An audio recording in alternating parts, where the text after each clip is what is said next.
y a des jours où tout semble fonctionner. Tu te lèves, tu fais ce qu'il faut, tu souris là où il faut sourire, tu réponds quand il faut répondre. Mais à l'intérieur, quelque chose tremble, quelque chose court, fuit, s'épuise, et personne ne le voit, car tu es fonctionnel. Et pourtant, tu n'es pas en paix. Tu sais cette sensation étrange, quand tout autour de toi semble calme, mais que ton esprit, lui, est un champ de bataille. Quand ton corps est là, mais ton âme n'a pas encore rejoint la pièce. Elle est ailleurs, dans un souvenir douloureux, dans une peur future, dans une boucle qui tourne, encore et encore, sans fin. Tu penses à tout, sauf à toi. Tu vis, mais tu ne te sens pas vivant. Tu respires, mais tu vis en apnée. Et ce mythe te ronge lentement, ce mensonge doux mais mortel. Croire que la paix viendra un jour, quand les autres comprendront, quand il ou elle changera, quand le travail s'adoucira, quand la vie sera plus douce. Mais la paix n'est pas un cadeau que le monde t'offre. La paix ne se trouve pas dans le comportement des autres. La paix se construit à l'intérieur, dans le silence. Et c'est cette construction qui est souvent sabotée par tes propres attentes. Ce n'est pas ton environnement qui te tourmente. C'est ton jugement sur cet environnement. C'est ton regard qui crée ta tempête. Sénèque l'a dit avec une précision glaciale. Ce n'est pas le monde extérieur qui trouble l'homme, mais son jugement sur ce monde. Et ce jugement, souvent, n'est même pas le tien. Il est hérité, appris, subi. Tu penses peut-être que tu ne peux pas être en paix tant que le chaos ne se calme pas autour de toi. Mais Marc Aurèle nous murmure une autre vérité. Ta paix dépend de ta discipline intérieure, pas de leur comportement. Cela signifie que tu peux apprendre à rester ancré, même si tout autour vacille. Que tu peux devenir ton propre abri, même quand les autres ne savent pas t'abriter. Alors, aujourd'hui, je ne viens pas t'offrir des solutions toutes faites. Je ne viens pas te dire que tu peux tout contrôler. Je viens t'inviter à regarder autrement, à sentir autrement, à te libérer non pas du monde, mais de ce qui en toi empêche la paix de s'installer. Car elle est là, déjà. Elle attend. Comme une lumière douce au fond d'une pièce encombrée. Ce que tu vas découvrir maintenant, ce sont ces chaînes invisibles, ces pensées automatiques, ces pièges mentaux, ces exigences absurdes que tu poses sur toi-même sans même t'en rendre compte. Et à chaque fois qu'on les reconnaît, une brèche s'ouvre, un souffle passe, un silence renaît. Et ce silence, tu vas apprendre à l'aimer, non pas parce qu'il est vide, mais parce qu'il est plein de toi, plein de cette présence que tu t'étais refusée depuis trop longtemps, plein de cette clarté que tu croyais perdue, plein de cette dignité que personne ne peut t'enlever. La paix, ce n'est pas une destination lointaine, c'est une manière de marcher, une manière de te traiter, une manière de respirer même quand l'air semble manquer. Et ce chemin, il commence ici, maintenant, avec toi, pas avec eux, pas avec le monde, avec toi. Tu crois que ta paix viendra quand les autres cesseront de t'agresser, de te juger, de t'ignorer. Tu crois qu'un jour, quelqu'un comprendra enfin, fera attention, t'accordera cette tendresse que tu n'oses plus demander. Et pendant que tu espères, tu respires à moitié. Tu vis suspendu, entre attente et frustration. Mais cette attente est une prison, car elle met ton bien-être entre les mains de ceux qui ne savent même pas qu'ils le tiennent. Chaque fois que tu attends qu'ils te laissent tranquille, tu leur donnes le pouvoir de troubler ton calme. Tu fais de ta sérénité une récompense qu'ils n'ont jamais promis de t'offrir. Tu crois peut-être que c'est normal, qu'un bon climat extérieur est nécessaire pour se sentir en paix. Et pourtant, il y a des gens qui vivent dans le bruit, mais qui sont silencieusement alignés. Il y a des âmes tranquilles dans des corps fatigués. Parce qu'elles ont compris une chose essentielle, ce n'est pas l'environnement qui dicte ton état, c'est ton regard sur lui. C'est ce que tu décides de nourrir. Le stoïcisme ne te demande pas d'être indifférent. Il t'invite à devenir souverain, à reprendre ta responsabilité là où elle est puissante, dans ta réaction, ton interprétation, ton centre. Tu ne peux pas contrôler la vague, mais tu peux apprendre à surfer. Tu ne peux pas changer le vent, mais tu peux orienter ta voile. Identifie maintenant cette personne, celle dont le comportement te trouble toujours, celle dont tu attends quelque chose, et retourne le regard. Demande-toi, qu'est-ce que je contrôle ici? Qu'est-ce qui m'appartient vraiment? Tu verras, il y a toujours une part de toi que tu peux choisir. Choisir de ne plus attendre, choisir de ne plus dépendre, choisir de ne plus te sacrifier pour obtenir la paix des autres. La vraie paix, c'est un retrait subtil, intérieur. Ce n'est pas fuir le monde, mais se retirer de ce qui ne nous construit pas. C'est apprendre à poser un silence à l'intérieur, même si le bruit continue autour. C'est savoir que tu n'as pas besoin que tout soit calme pour être calme. Tu n'as pas besoin qu'ils comprennent pour être en paix. Tu n'as pas besoin qu'ils changent pour changer ton regard. Et cette inversion de pouvoir est douce, mais radicale. Elle ne crie pas, elle ne revendique pas. Elle affirme doucement « Je ne te donne plus ce pouvoir sur moi ». Et là, sans guerre, sans explosion, un espace se crée. Un espace où tu peux enfin respirer. Pas parce qu'ils t'ont libéré, mais parce que tu as choisi d'être libre. Chaque matin, tu ouvres les yeux avec une tension que tu ne sais même plus expliquer. Elle est là, avant le café, avant les messages, avant même de penser. C'est comme un poids invisible que tu transportes sans le questionner. Tu vis, mais tu ne respires pas. Tu avances, mais sans présence. Tu coches des cases, mais tu ne sens plus rien. Parce qu'à l'intérieur, ta journée ressemble à un combat silencieux. Le téléphone, les obligations, les comparaisons, les attentes que tu crois devoir combler. Tout ça transforme ton quotidien en course, ton esprit en champ de mine. Tu veux bien faire, tu veux gérer, tu veux que tout se passe bien. Mais à quel prix? Tu te perds. Tu te perds dans des urgences qui ne sont pas les tiennes. Tu oublies que tu existes au milieu de tout ça. Tu oublies que tu es vivant, pas seulement utile. Marc Aurèle écrivait « Commence ta journée en décidant ce que tu veux être, pas ce que tu veux faire ». C'est une phrase simple, mais elle bouleverse. Parce que nous passons nos vies à faire, à prouver, à remplir.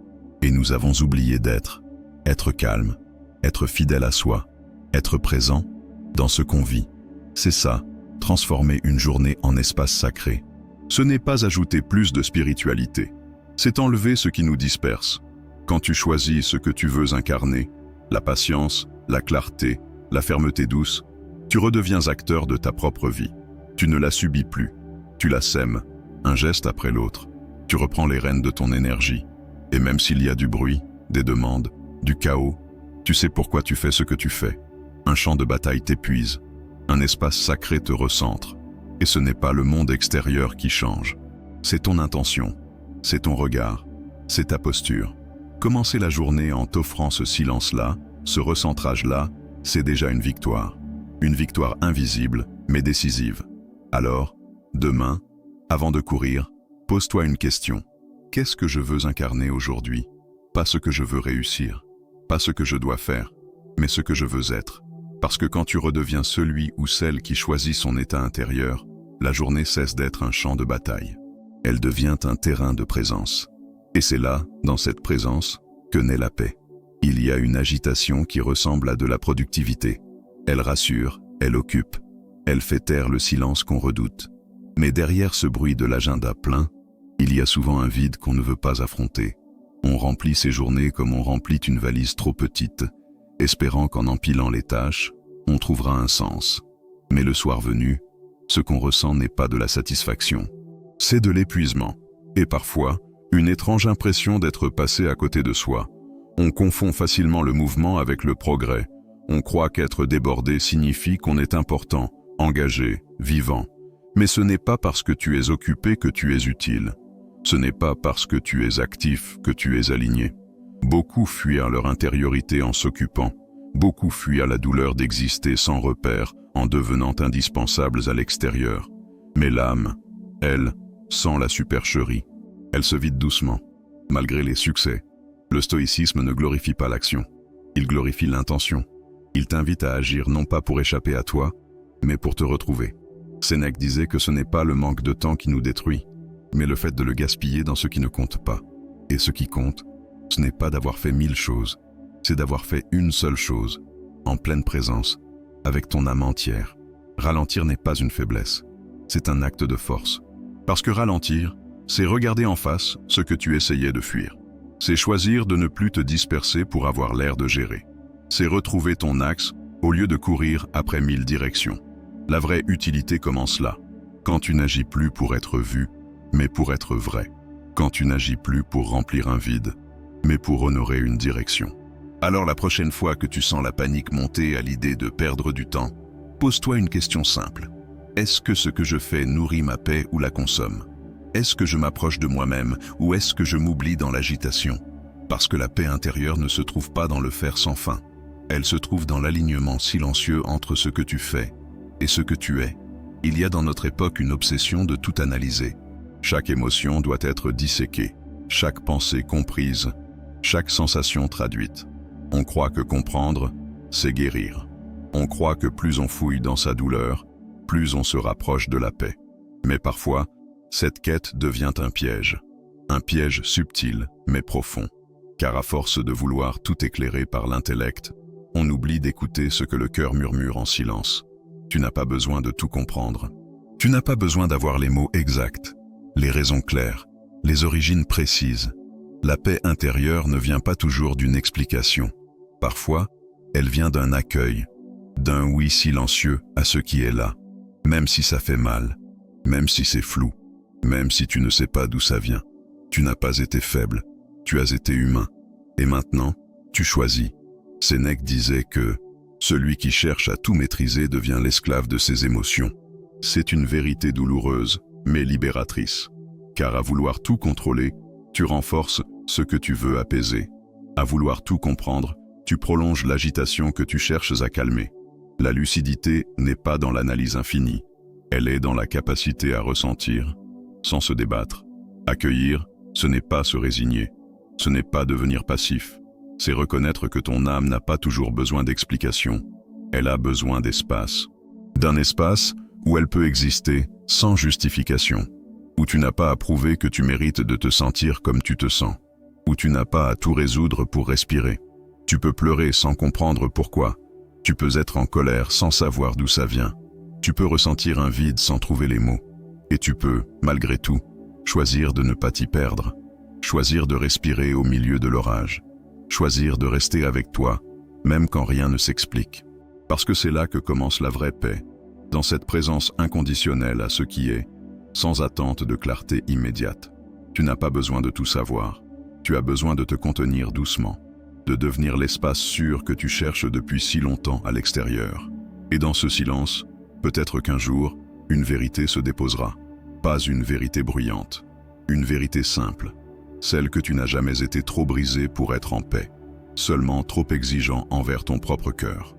Le monde n'a jamais été aussi bruyant, et pourtant, c'est en toi que le vacarme est le plus assourdissant. Pas celui des voitures, des téléphones, des notifications, mais celui des pensées qui tournent, des jugements qui blessent, des scénarios qui s'écrivent sans fin. Tu n'es jamais vraiment seul, parce que dans ton esprit, il y a toujours une voix qui commente, qui craint, qui répète. Le silence est devenu un luxe. Non, pire, une menace. Tu allumes la radio, tu ouvres une application, tu parles, tu écoutes, tu regardes, tout pour ne pas rester face à ce silence. Parce qu'au fond, tu sais que dans ce silence se cache une vérité, une émotion non digérée, une peur oubliée, une blessure que tu n'as jamais voulu regarder. Et pourtant, c'est là, dans ce vide, que commence la paix. Pas une paix décorative. Pas une paix d'apparence, mais une paix enracinée, profonde, durable. Le silence fait peur parce qu'il révèle, il enlève les échappatoires. Il met la lumière sur ce que tu caches depuis trop longtemps. Et c'est pour ça qu'il est précieux, parce que ce qu'il montre, il le libère aussi. Tu ne peux pas guérir ce que tu refuses de ressentir. Tu ne peux pas retrouver ton axe si tu vis toujours dans l'écho des autres. Le silence est l'environnement naturel de l'âme. Ce n'est pas un vide. C'est un refuge. Assieds-toi, éteins tout et écoute, non pas le monde, toi, ton souffle, ton cœur. Ton corps qui tremble peut-être encore d'histoires anciennes. Ce n'est pas confortable, mais c'est réel. Et c'est dans le réel que la paix s'installe. Pas dans l'illusion, pas dans la distraction, dans cette simplicité brutale d'exister sans phare. Tu n'as pas besoin de fuir ce que tu ressens. Tu n'as pas besoin de remplir chaque minute. Tu as besoin de retrouver ton espace intérieur, de le nettoyer du bruit, de le purifier par la présence. Et dans cette présence, tu découvriras une chose étonnante. Le silence n'est pas un ennemi, il est ton allié. Il est le seul endroit où tu peux vraiment t'entendre. La paix ne crie pas, elle ne s'impose pas, elle se dévoile, dans la lenteur, dans l'écoute, dans ce moment où tu choisis de ne plus courir, où tu acceptes de t'asseoir, même un instant, avec ce que tu es. Pas ce que tu devrais être, pas ce qu'on attend de toi, ce que tu es, ici, maintenant. Et là, peut-être, tu verras que tu n'as jamais été vide, seulement envahi, et qu'il est temps de faire place. Place au silence, place à toi. Il y a des luttes que tu mènes chaque jour sans t'en rendre compte, des guerres silencieuses, intérieures, usantes. Tu te bats contre ce que l'autre dit, ce qu'il pense, ce qu'il n'a pas fait. Tu rumines des injustices passées, tu anticipes des trahisons futures. Tu veux réparer, corriger, convaincre. Tu veux que le monde soit juste, que les gens soient cohérents, que le passé soit différent. Et chaque jour, tu perds un peu plus d'énergie, de paix, de clarté. Mais à qui obéis-tu quand tu fais cela? À quoi obéit ton esprit quand il s'accroche à ce qui lui échappe, à une illusion? Celle que tu as du pouvoir sur ce qui ne t'appartient pas, celle que tu pourras enfin respirer, quand l'autre changera, quand la situation s'apaisera, quand l'histoire prendra un autre sens. Mais ce jour n'arrive jamais, parce que tu mets ta paix entre des mains qui ne sont pas les tiennes. Le stoïcisme n'est pas une fuite, c'est une sélection, une clarté brutale et libératrice. Ce que tu ne contrôles pas, tu n'as pas à le porter. Ce n'est pas ta mission, ce n'est pas ton poids, et ce n'est pas une faiblesse de lâcher. C'est une force, celle de savoir où mettre ton énergie, où poser ton regard, où diriger ta voix intérieure. Chaque fois que tu choisis de réagir à ce qui ne dépend pas de toi, tu nourris l'impuissance, tu la rends familière, tu l'installes en toi. Mais chaque fois que tu te recentres, que tu dis intérieurement « ce n'est pas à moi de régler ça », tu récupères un fragment de souveraineté. Tu n'abandonnes pas, tu reviens à toi. Tu ne laisses plus la tempête extérieure diriger ton souffle. Tu n'ignores pas ce qui t'atteint. Tu choisis simplement de ne plus en faire le centre de ta vie. Tu n'es pas obligé de te battre chaque jour pour ce qui ne changera pas. Tu peux décider de garder ton énergie pour ce qui peut fleurir. Ton calme, ta posture, ton courage, tes choix. Et ce que tu verras, c'est que plus tu cesses la guerre contre l'extérieur, plus ton monde intérieur se pacifie. Moins tu veux contrôler, plus tu te sens solide. Moins tu cherches à convaincre, plus tu deviens convaincu. La paix ne vient pas quand le monde devient paisible. Elle vient quand tu arrêtes de vouloir le rendre conforme à tes attentes. Elle naît dans ce renoncement noble, celui de ne plus t'épuiser pour ce qui ne répondra jamais. Et dans ce silence nouveau, tu redécouvres ton pouvoir, celui de choisir ce qui mérite ta voix, et de garder le reste, dans un silence qui n'est plus vide, mais plein de discernement. Il y a cette illusion persistante, celle que la paix viendra un jour, d'un coup, comme un miracle, un apaisement inattendu. On l'imagine tomber du ciel, comme une réponse, comme une grâce, comme si un matin, sans prévenir, le poids serait parti, la colère dissipée, le chaos enfin muet. On attend, on espère, et on se lasse, parce que rien ne change, parce que la paix ne descend pas du ciel. Elle se construit, chaque jour, en silence. La paix n'est pas un don, c'est une œuvre lente, une discipline invisible, un engagement envers soi-même. Ce n'est pas spectaculaire, ce n'est pas inspirant sur les réseaux, mais c'est réel. C'est dans ces petites décisions silencieuses que tout commence. Ne pas répondre à une provocation, respirer avant d'agir, choisir de ne pas nourrir un reproche, fermer les yeux au lieu de lever la voix, refuser de s'oublier encore une fois.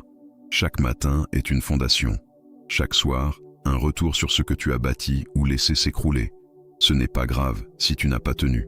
Ce qui compte, c'est de revenir, de recommencer, de comprendre que la paix ne se gagne pas, elle se tisse, elle se répète, elle s'inscrit dans l'ordinaire, pas dans l'exceptionnel. Le stoïcisme le dit sans fioriture, la paix vient d'une vie alignée avec ses principes, pas avec ses humeurs. Et c'est peut-être là la difficulté. Il faut répéter, il faut choisir encore, il faut faire le travail invisible. Mais c'est dans ce travail que l'âme se redresse, qu'elle retrouve sa hauteur, sa clarté, sa cohérence. La vraie paix n'est pas un état figé. Elle respire, elle vacille parfois. Elle se renforce quand tu refuses de céder à la facilité. Elle s'approfondit quand tu assumes ton rôle de bâtisseur. Tu n'as pas besoin de tout comprendre pour être en paix. Tu n'as pas besoin que tout s'arrange. Tu as besoin de te rappeler que tu peux, chaque jour, poser une pierre, une pensée plus claire, un geste plus doux, un silence plus sage. Et si tu oublies, ce n'est pas grave. Rappelle-toi demain, reviens, reprends. Tu n'as pas échoué. Tu apprends à vivre autrement. Tu apprends à vivre en paix, pas en dehors du chaos, mais au-dedans de toi, malgré lui. Ce n'est pas une promesse, ce n'est pas une méthode. C'est un rappel silencieux doux mais ferme. La paix intérieure ne dépend pas de ce qui t'arrive, mais de ce que tu choisis de nourrir en toi. Tant que tu attendras que les autres changent pour respirer, tu retiendras ton souffle. Tant que tu croiras que la paix est ailleurs, elle te fuira.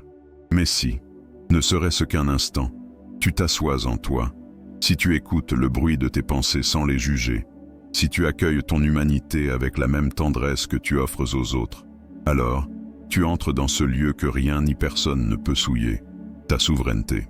Sénèque disait, « Celui qui n'est pas en paix avec lui-même fera la guerre au monde entier. » Et si aujourd'hui tu arrêtais cette guerre, pas contre le monde, pas contre les autres, contre toi. Et si tu acceptais que tu es déjà assez, même avec tes doutes, même avec tes silences, même avec tes failles. Il n'y a pas besoin d'être parfait pour être en paix, juste d'être vrai. Marc Aurèle l'écrivait dans le calme d'une nuit romaine. Ta paix dépend de ta discipline intérieure, pas de leur comportement. Ce que tu tolères en toi devient ton quotidien. Ce que tu ignores devient ton fardeau. Ce que tu embrasses devient ta force. Alors respire, pas pour fuir, mais pour revenir. Pour entendre en toi ce que tu n'as pas écouté depuis longtemps. Ce murmure discret mais constant qui dit « Tu n'as plus besoin de courir, tu n'as plus besoin de te prouver, tu n'as plus besoin d'attendre. » La paix commence quand tu rentres chez toi. Et chez toi, c'est ce corps, c'est ce cœur, c'est ce silence. La paix, ce n'est pas une mer calme. C'est une barque intérieure que tu apprends à maintenir droite, même quand le vent se lève, même quand tout semble instable, même quand tu doutes. Ce n'est pas le monde qui changera, mais ton regard, ta présence, ta posture, et parfois ce simple choix de rester digne au milieu du chaos, suffit à faire de toi quelqu'un que même la tempête respecte.